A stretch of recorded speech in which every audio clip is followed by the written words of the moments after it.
제9장.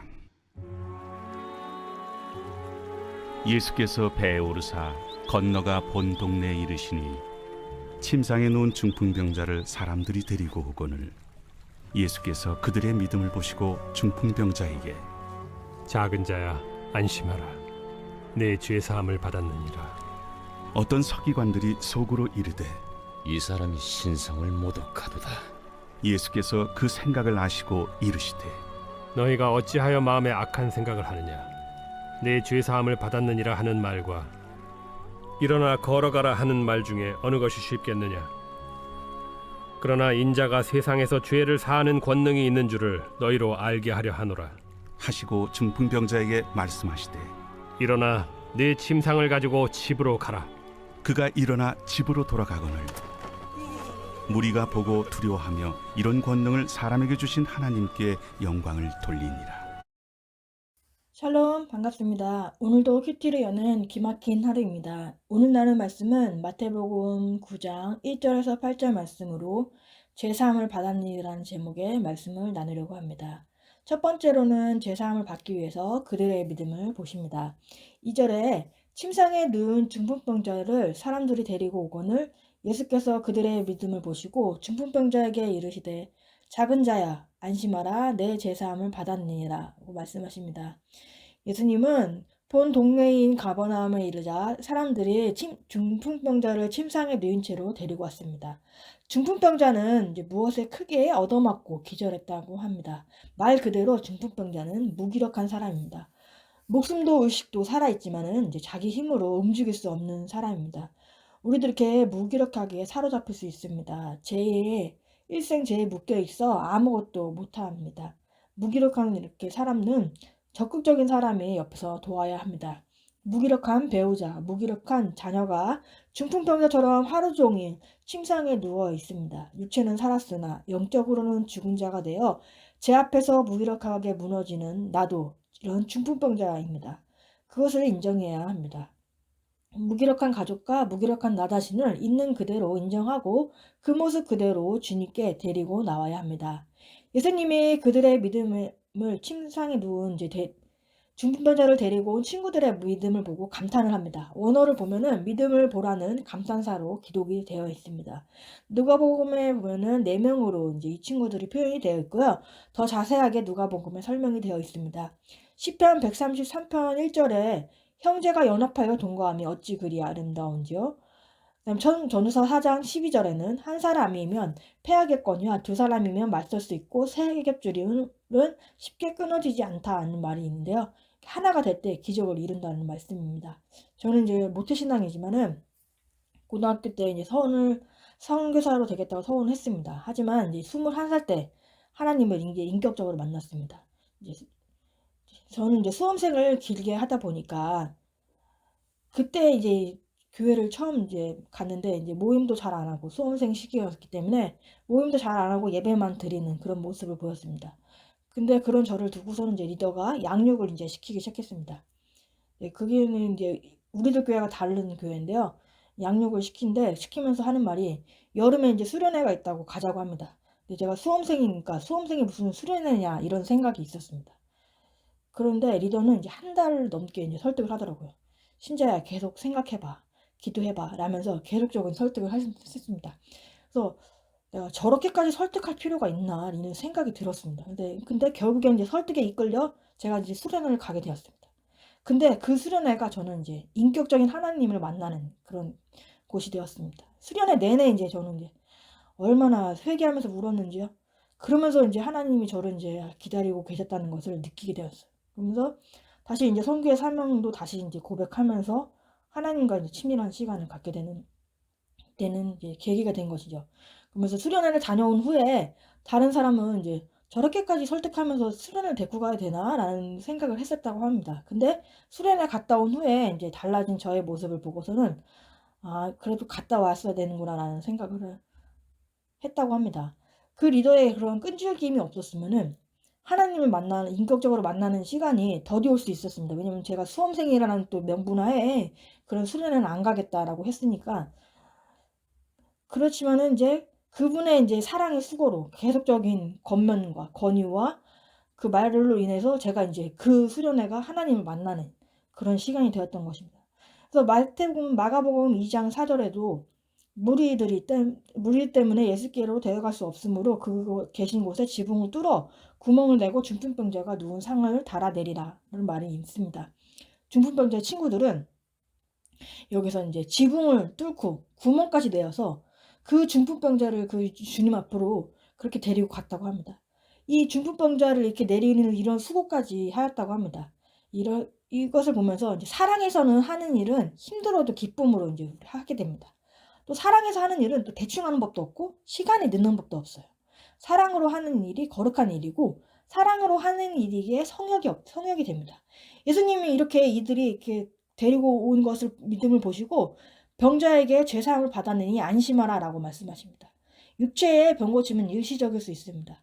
주님의 죄사함은 영원하기에 우리 병 고침을 받기 전에 먼저 죄의 치유를 받아야 합니다.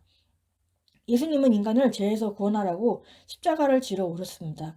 예수님의 사역의 초점은 이제 죄사함에 있습니다. 죄사함을 받기 위해서는 먼저 내 죄를 고백하지 않으면은 어떤 치유도 일어나지 않습니다. 레슬리 비긴이라는 사람은 성경과 공동체가 서로 뗄 수 없는 관계로 예배를 통해서 공동체적으로 몸소 살아날 때 복음의 권위가 증명된다고 합니다. 공동체에는 영적, 육적, 정신적으로 치료가 필요한 중풍병자 같은 사람들이 있습니다. 오랜 시간이 지나도 해결되지 않아 모두 무기력하게 만든 중풍병 같은 문제도 있습니다. 그것을 치유하려면 공동체가 한마음이 되어야 한다고 합니다. 중풍병 같은 문제나 사람이나 그것을 주님께 가지고 나가야 합니다. 주님은 당사자의 믿음도 보시지만 주변 사람의 믿음도 보십니다. 교회 공동체의 믿음을 보시는 것입니다. 공동체는 구원을 위해서 하는 사랑의 수고가 있어야 합니다. 다른 사람을 주님 앞으로 이끌어 나가는 것입니다. 나 혼자서는 믿음을 제대로 가질 수는 없습니다. 그렇기에 함께 말씀으로 삶을 나누는 공동체가 필요합니다. 내가 믿음이 부족할지라도 공동체에 잘 속해 있다면은 하나님이 공동체의 믿음을 보시고선 나를 치유하시고 제사함과 구원의 은혜를 허락하신다고 합니다. 각자 자기 죄를 회개하며 제사함의 은혜를 누려야만 공동체가 한마음이 될 수 있습니다. 올해 새롭게 편성된 목장에 모두 다 속하여 공동체가 함께 있을 때 얻는 제사함과 구원의 은혜를 경험하길 바랍니다. 목장에 속해 있지 않다면은 모임에 꼭 참석하시기 바랍니다. 적용 질문은 나는 교회 공동체에 잘 속해 있나요? 내 생각대로 신앙생활을 하겠다며 교회 공동체와 공동체의 겉면을 무시하지는 않나요? 두 번째는 제사함을 받기 위해서는 나의 악한 생각을 알아야 합니다. 3절에 어떤 서기관들이 속으로 이르되 이 사람이 신성모독하도다 라고 합니다. 서기관들은 죄의 문제는 오직 하나님만이 해결할 수 있다고 믿었습니다. 그래서 예수님이 중풍병자에게 죄사함을 받았다고 말씀을 하시자 그들은 속으로 신성모독이라고 비난을 했습니다. 신성모독을 범하는 자는 죽임을 당했다고 합니다. 신성모독에 대해서 입증되지 않은 고소도 생명을 위협하게 되었습니다. 신성모독에 대한 고발은 거의 살인 청부에 가까운 작용을 했습니다. 신성모독은 하나님의 이름을 저주하거나 욕하거나 모욕하는 것을 의미했습니다. 무고한 사람들은 이것을 변명할 기회도 가져보지 못한 채 고소당하고 유죄를 선고받고 죽임을 당하는 일이 있었습니다. 실제로 예수님도 죽음에 대한 공적인 소송 사유는 신성모독이었습니다. 그분의 처형에 직접적인 책임이 있는 사람들은 이런 제목을 게시하기 위해서 자칭 유대인의 왕이라는 편말을 달았습니다. 유대 율법에서는 신성모독을 죽음의 형벌이라고 말을 하는데요. 용서한다는 예수님의 주장에 신성모독이라는 꼬리표를 붙임으로써 종교 지도자들은 예수님께서 하나님이심을 이해하지 못하는 것을 보여줍니다. 성경을 잘 아는 서기관들이 제사함의 은혜를 모르니까 예수님을 이렇게 알아보지 못하는 것입니다. 이 믿음의 성숙은 사람을 분별하는 것으로 나타나는데요. 어떻게 분별하는 걸로 나타나냐면 날마다 성경을 묵상하되 지식으로 하지 않고 하나님 말씀을 통해 사람의 생각을 아는 것, 그 선함과 악함을 분별하는 것보다 더 큰 지혜가 없다고 합니다. 죄를 깨닫고 제사함의 은혜를 누리는 목적이 되어야 합니다. 말씀으로 내 죄를 깨닫고 회개할 때 다른 사람의 생각을 알고 분별하는 지혜가 생긴다고 합니다. 4절과 5절 말씀에는 예수께서 그 생각을 아시고 이르시되 너희가 어찌하여 마음에 악한 생각을 하느냐 내 제사함을 받았느니라 하는 말과 일어나 걸어가라 하는 말 중에 어떤 것이 쉽겠느냐. 성경을 지식으로만 알고 자기 의로움으로 가득 찬 서기관들의 이런 생각이 주님 보시기에는 악한 것이라고 말을 합니다. 그들의 악한 생각을 아시는 예수님은 질병의 치유와는 비교할 수 없을 만큼 더 본질적인 제사함의 권세가 자신에게 있다고 다시 선포합니다. 속으로 신성모독하고 욕하는 이런 서기관들에게 예수님은 내 죄를 사함을 받았다는 말과 일어나 걸어가라 하는 말 중에 무엇이 쉽겠냐며 질문을 합니다. 병의 치료는 의사도 할 수 있지만 죄사함의 권능은 하나님께만 있습니다. 이에 예수님은 중풍병자를 치료하는 행위를 보여주심으로써 자신이 죄사함의 권능을 가진 하나님의 사람이라는 것을 다시 또 드러냅니다. 예수님은 인간의 근본적인 죄의 문제를 해결하러 이 땅에 오셨습니다. 그리고 죄 가운데 구원하실 신적 권위자이신 메시아이심을 말씀을 통해 드러내십니다. 예수님은 보혈의 피로 죽으시고 우리 죄를 용서하시기 위해 죽으러 오신 메시아를 선포하기 위해 먼저 제사하였음을 선포합니다. 육신의 질병을 고치기 위해서만이 아니라 이 세상에 오신 것이 아니라 육신의 질병을 넘어서 영원한 생명이신 영생을 주시기 위해서 오신 것입니다. 주님은 문제 해결을 보다는 죄사함의 구원에 더 관심을 가지십니다. 내 죄를 주께 고백하고 회개하면 주님은 구원해 주실 뿐만 아니라 내가 겪는 육신의 문제도 해결해 주십니다. 적용 질문으로는 나는 회개하고 제사함을 받기를 원하나요? 아니면 단지 내 문제가 해결되기만을 바라나요? 세 번째, 제사함을 받았으면 증인의 삶을 살아야 합니다. 6절과 7절 그러나 인자가 세상에서 죄를 사하는 권능이 있는 줄 너희로 알게 하러 하노라 하시고 중풍병자에게 말씀하시되 일어나 내 침상을 가지고 집으로 가라 하시니 그가 일어나 집으로 돌아가거늘. 건강과 물질이 회복되어도 제사함을 받지 못하면 영생을 얻지 못합니다. 제사함을 받아야만 영생을 얻을 수 있다면 먼저 내 죄를 보고 회개하지 않으면 본질적인 치유가 일어나지 않습니다. 그러므로 자기 죄를 보고 회개하는 것이야말로 가장 큰 은혜입니다. 예수님은 중풍병자에게 집으로 가라고 하십니다. 그동안 속한 가족과 공동체에 돌아가 자기 역할을 감당하라는 것입니다. 제사함을 받았으면 이제는 사회로 돌아가 공동체에서 사명 감당하고 자기 역할을 해야 하는 것입니다. 예수님은 그냥 가라는 것이 아니라 내 누웠던 침상을 가지고 가라고 하십니다. 내 침상을 가지고 가라는 것은 연약하고 부끄러운 그 침상을 들고 다니면서 내가 이런 죄인이었다고 예수 그리스도의 제사를 받았다고 증거하라는 것입니다. 예수님의 권세를 경험했다면 예수님을 전하기 위해 내 부끄러운 상처와 수치와 고난의 사건을 가지고 나가야 합니다. 상처와 수치와 사건이 약재료가 되어서 증인의 삶을 살게 되는 것입니다. 공동체 가운데서도 내 수치와 고난과 사건을 드러내면 다른 사람에게는 약재료가 될 것입니다. 공동체에서 나의 믿음을 점검하고 들은 바 복음이 더 더해질 때 복음의 소망에서 흔들리지 않게 됩니다. 나만 혼자 제사함을 받았다고 좋아하지 않고 사회에서 사명 감당하고 공동체에서 나누면서 증인의 삶이 되어야 합니다. 아무것도 누워만 있던 침상을 보기에도 지겨운 침상이지만 그것을 그대로 보여주어야 그것이 나를 고치고 내 죄를 사해 주신 하나님께 영광 돌리는 증인의 인생이 되는 것입니다. 저는 이제 드러내야 할 침상이 무엇인가, 나의 상처와 수치가 무엇인가 생각해 봤을 때 저는 거절감의 상처가 있습니다.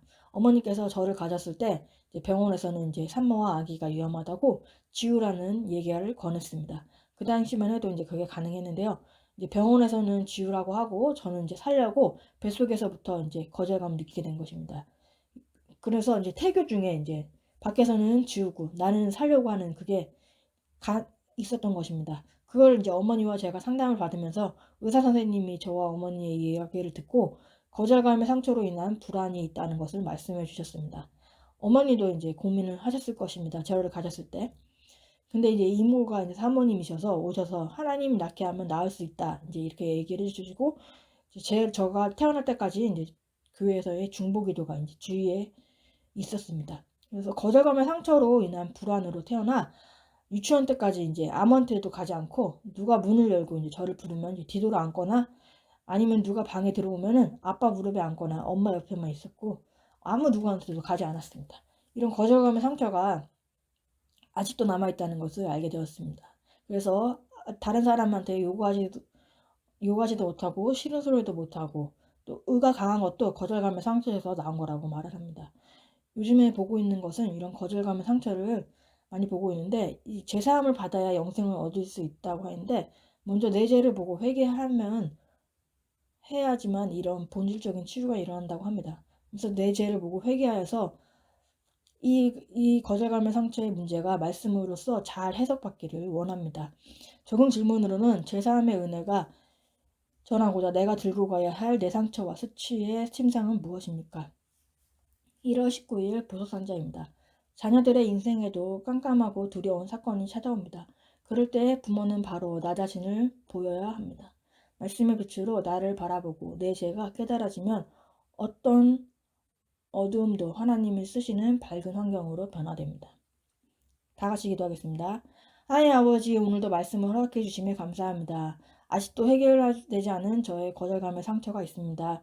문제 해결보다는 먼저 내 죄를 보고서는 회개하게 하여 주옵소서. 중풍병자 같은 문제가 있습니다. 아버지, 그것을 주님께 가지고 나아가 기도하기 원합니다. 그리고 그 문제를 저희 서 공동체가 한마음으로 중보하기 원합니다. 구원을 위해 끈질기게 기도하기 원합니다. 말씀을 나누고 삶을 나누는 공동체가 되게 하시고 제사함과 구원의 은혜를 경험하게 하여 주옵소서. 혼자서는 신앙생활을 할 수 없습니다. 우리 모두 공동체에 속해서 함께 신앙생활을 하기 원합니다. 문제 해결보다는 제사함과 구원에 관심을 가지게 하여 주옵소서. 부끄러운 상처와 수치와 사건이 약재료가 되어서 다른 사람을 살리는 증인의 삶을 살게 하여 주옵소서. 오늘도 말씀으로 살아내는 하루가 되게 하시고 오늘도 주님의 은혜가 임하길 원합니다. 항상 감사드리며 예수님의 이름으로 기도합니다. 아멘.